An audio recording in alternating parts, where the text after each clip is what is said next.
especially before you go for dinner or for lunch, especially before that, at least for a half an hour, walk without footwear, not on this granite.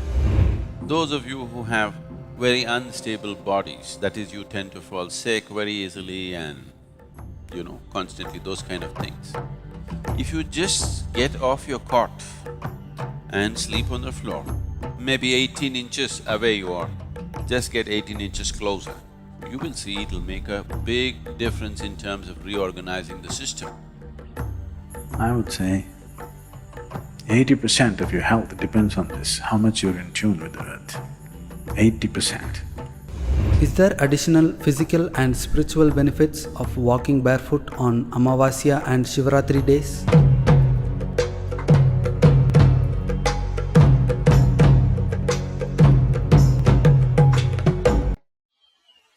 I must tell you this experience. We had a yogic hospital in our yoga center in India. We called it yogic hospital.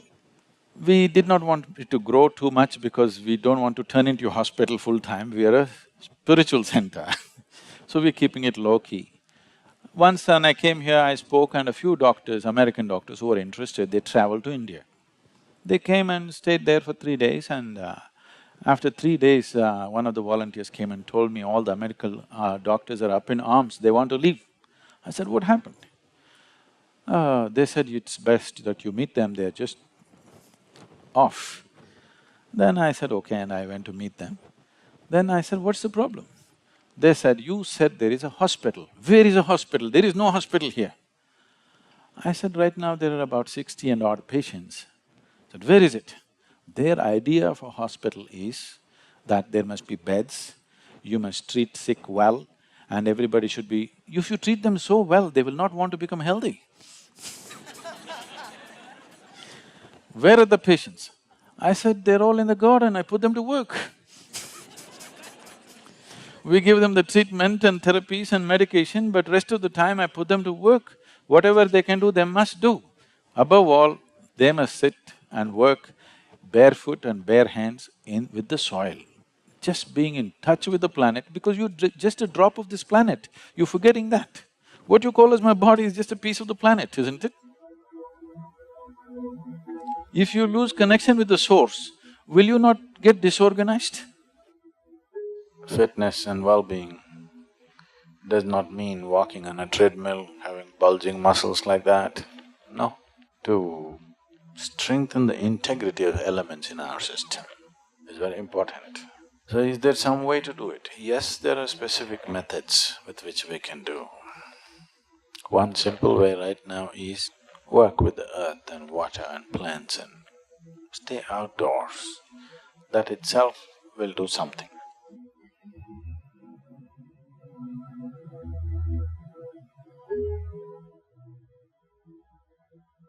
So fundamentally, if there is a certain assurance of nourishment happening to the body in terms of food, and there's clean air to breathe, and being in touch with the earth can complete the health process altogether.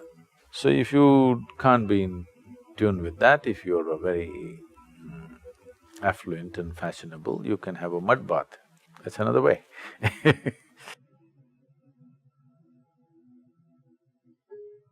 So today you take vacations, go to the spas, have mud bath, in a very expensive atmosphere. But every day if you stick your hands into the earth, or at least for a few minutes a day, you would see the body would be in a much better condition because whenever it's in contact with the earth, the body reorganizes itself. The more you're in touch with it, it's better.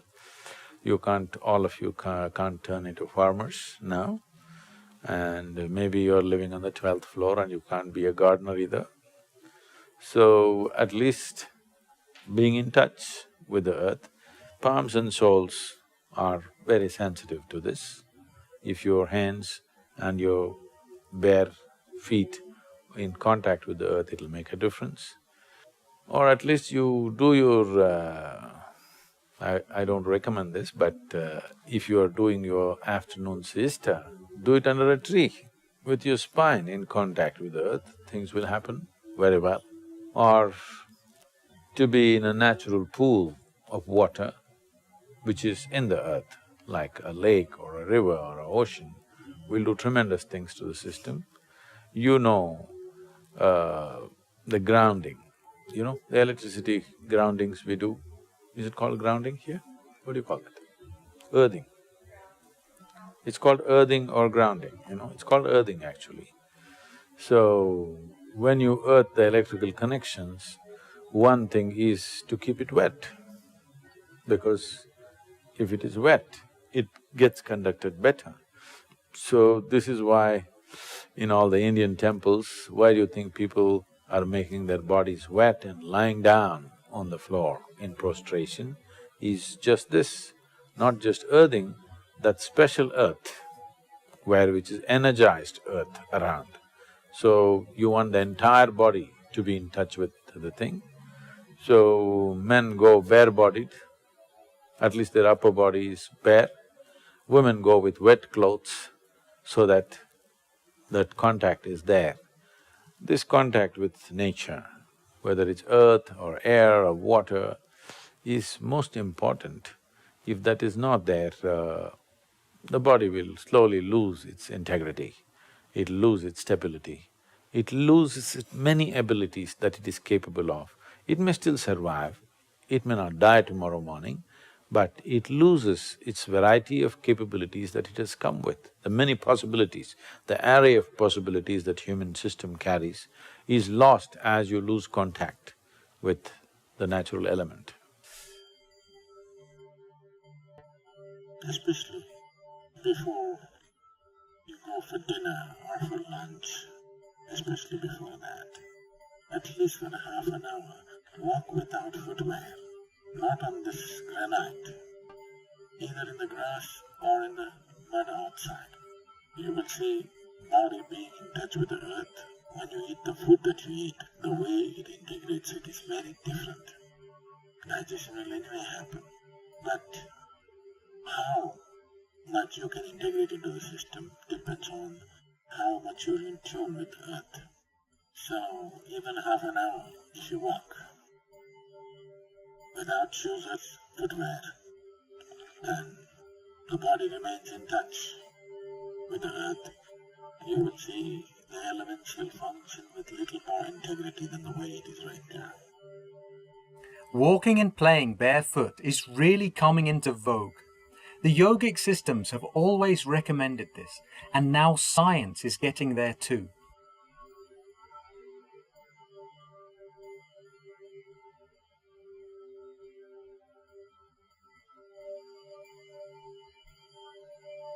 Especially for children, not only does this give them better balance, it also helps develop their cerebral capabilities. The nerves of the feet are sensitive, and as they come in contact with the ground, the child develops a better understanding of their environment and also experiences better awareness of the body. Walking barefoot has been linked to better agility, stronger leg muscles, and lower risk of injury. Being in touch with the earth has many other aspects to it. In the ashram, I always tell people, no matter what work you're doing, at least for 1 hour a day, you must stick your fingers into the earth. You do something with the garden somewhere, your hands will get muddy. This will build a natural physical memory in you, a bodily memory in you, that you are mortal. Every day, if you're sticking your hands into the earth, you will constantly, your body will know that it's not permanent, because the body has a memory of its own. Its body's memory far more significant than the mental memory. Right now, the memory that your body carries is ruling you far more than the memories of your mind. Physiologically, on the cellular level, on the elemental level, you're constantly being reminded that you are mortal if you are close to the earth. See, the reminder of your mortality is the most key element in your spiritual process. Why would you long to know something beyond the body? Only because you know it will end one day, isn't it? Suppose this body was immortal, who the hell is going to sit and meditate? Who the hell wants to know anything beyond this? If this was immortal by itself, isn't it? Because somewhere, even if you're not consciously aware, somewhere deep down, you know your expiry date is on. The expiry date is on, you're trying to stretch it a bit, but you know you have an expiry date. It is because of that the longing to know, isn't it? So the fundamentals of spiritual process is your mortality. If you are reminded of your mortality, naturally you will want to know. There are various practices in India as to how to connect to the earth experientially, many practices. Just sitting down, cross-legged on the floor, the body in some way experientially is reminded. There is a reminder for the body that this is just this. The moment it is in touch with the earth, it knows it is this. Those of you who have very unstable bodies, that is, you tend to fall sick very easily and, constantly those kind of things. If you just get off your cot and sleep on the floor, you will see it'll make a big difference. Just that much. Just maybe 18 inches away you are, just get 18 inches closer. You will see it'll make a big difference in terms of reorganizing the system. I would say 80% of your health depends on this, how much you're in tune with the earth. 80%. 80% of your chronic ailments can just vanish simply because you kind of found a little rapport with the earth on which you're walking or sitting right now.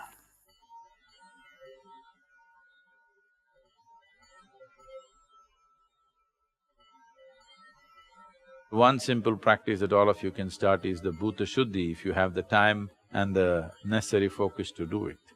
Bhuta Shuddhi means, Bhuta means Panchabhutas or the five elements. Shuddhi means to cleanse that.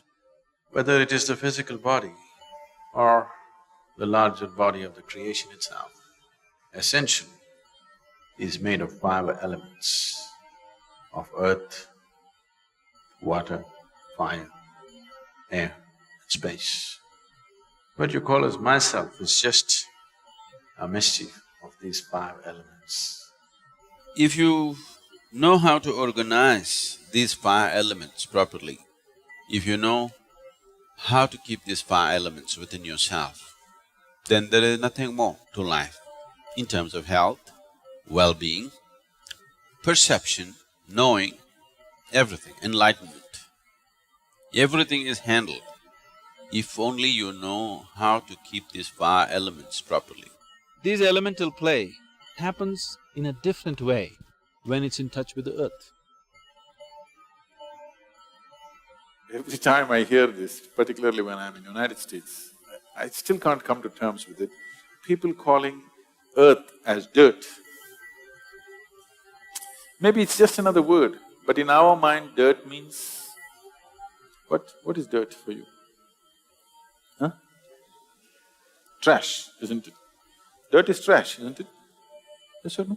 Even in America, dirt is trash? No? What is it? Something that you don't want. Yes, it's trash, that's what is trash, something that you don't want. But soil, here we call it Thai Mann, Mother Earth. Why is it we are not reverential to all those things which make our life, sustain our life moment to moment? You just treat them differently. Suddenly they behave differently within you. If you did not drink water for 3 days, even if God comes, you'll only ask for water. If you hold your nose for 3 minutes, you don't want God, you want a breath, fresh air, isn't it? One simple thing that everybody can do is, the air that they breathe, the water that they drink, the food that they eat, and the earth that they walk upon, and the space which holds us. 5 times a day, let's say. If you are too preoccupied, at least 3 times a day, consciously, just bring a certain sense of reverence. This is a very common thing You're being told Matru Prema, Pitru Prema, this one, that one. Prithvi Prema, that is love for the planet on which you're walking, because that's not different from you. Namaskaram Sadhguru. What is the significance of walking barefoot? Also, is there additional physical and spiritual benefits of walking barefoot on Amavasya and Shivaratri days? Recently, somebody said this just a week ago or 10 days ago. This was published because, M.F. Hussain died. You know this? M.F. Hussain, the artist, died. So, one of his most recent interviews which he did with a famous or a well-known anchor in this country. Hussain died in London at the age of 92. He remained very active and energetic till the last day. So what is the secret? I think this interview was taken just 3 months before his death. What is the secret of your longevity, energy and health? He said just 2 things: eat less, walk barefoot. Do you know this has been an issue with him? There have been many controversies where he was not allowed into certain very elite clubs barefoot, but he always insisted he walks barefoot. So, for him to live long and healthy, this is the recipe he gave: eat less, walk barefoot. It was very amusing for me to hear him say that. Right now, a new range of footwear is becoming very popular in United States, which is called as barefoot, where the shoes are made with this, just like the feet, very thin, some kind of special synthetic material which makes it feel like you're walking barefoot, that it doesn't feel like a thick sole, almost barefoot. For running shoes, climbing shoes, regular walking shoes, all kinds, called barefoot. It's nice that you're asking this question just now. So what is the significance of barefoot? Especially those of you who find your body is not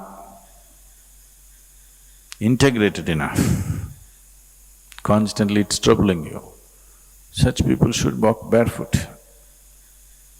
It'll be nice if you can crawl, more contact, I mean.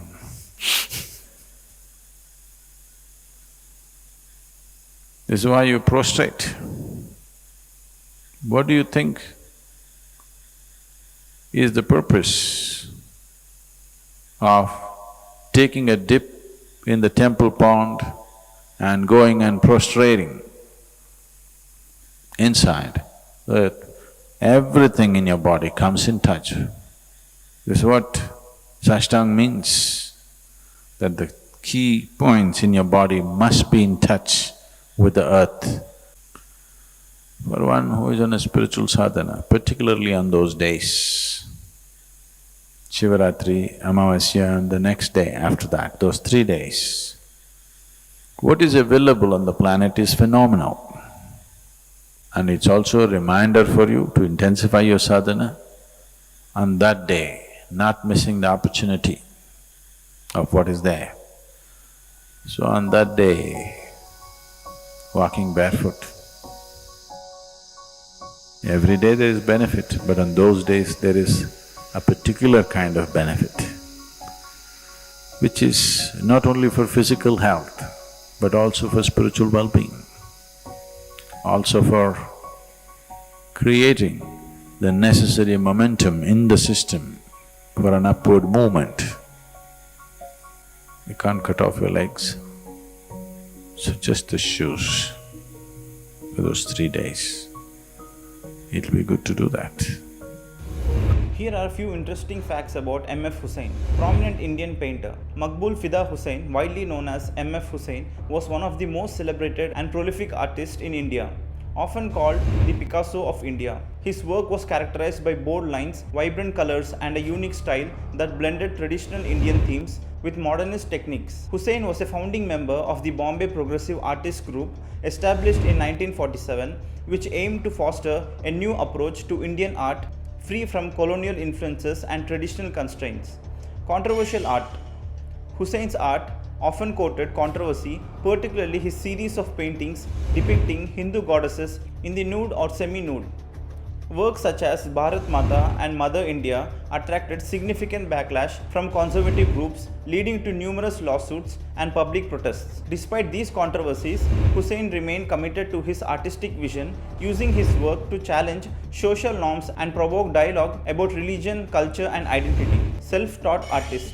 Hussein's journey as an artist was remarkable considering he was largely self-taught. Born in 1915 in Pandharpur, Maharashtra, he moved to Mumbai where he began his career painting cinema posters on the streets. His early experiences painting movie billboards and creating designs for toys and furniture provided him with a diverse skill set and an unconventional perspective which he carried into his fine art. Filmmaker M.F. Hussain also made significant contributions to Indian cinema. He directed several films, most notably Through the Eyes of a Painter in 1967, which won the Golden Bear for Best Short Film at the Berlin International Film Festival. His other notable films include Gajagamini in 2000, starring Madhuri Dixit and Meenakshi, A Tale of Three Cities in 2004 featuring Tabu. His films, like his paintings, were visually rich and explored themes of beauty, culture, and mythology, exile, and citizenship. The controversies surrounding Hussein's work eventually led to legal battles and threats, which made him feel unsafe in India.